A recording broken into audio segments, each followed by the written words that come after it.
آج برطانیہ میں اس دفعہ گرمی بھی پچھلے عرصے میں کچھ زیادہ پڑی، کہا بہت زیادہ گزشتہ 40 سال میں اتنی گرمی نہیں پڑی۔ اس گرمی کے موسم میں جو مسلمان 20 گھنٹے کا روزہ رکھتا ہے اس کو دین سے کون برگشتہ کر سکتا ہے؟ گرمی کے شدید گرمی کے عالم میں 20 گھنٹے کا روزہ رکھنا، اور جبکہ سارا کچھ میسر بھی ہے، کوئی آدمی کسی طرح سے رکاوٹ ڈالنے والا بھی نہیں ہے، ہر طرح کا ماحول ہے، یہاں تو بعض ہوٹلیں بھی بند ہوتی ہیں، کھانے کو بھی کچھ نہیں ملتا، وہاں سب کچھ موجود ہے۔ اب ان کو پریشانی یہ ہے کہ 20 گھنٹے کا روزہ مسلمان آج بھی اس سرزمین میں رکھنے کو تیار ہے، اس کو مذہب سے ہٹانا کسی کے بس کی بات نہیں ہے۔ اور یہ بات اس لیے ہے کہ دین کے اپنے اندر بڑی کشش ہے۔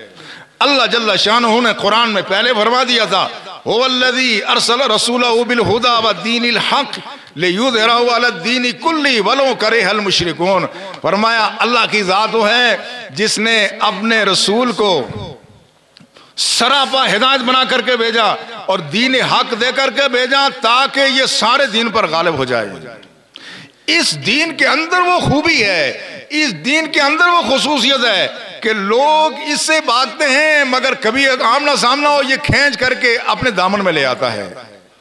اور پچھلا جمعہ میں نے برطانیہ میں ہی پڑھا تو وہاں پر میں نے گفتگو کے آخر میں یہ بات کہی کہ تمہیں شاید دین کی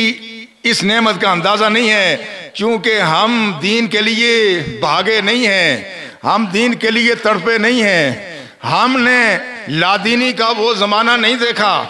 ہم نے خدا سے بیرار ہو کر کے اور خدا دشمنی کا وہ ماحول نہیں دیکھا، ہم نے بے دینی کی وہ آلودہ فضا نہیں دیکھی جو مال مغرب دیکھ رہے ہیں۔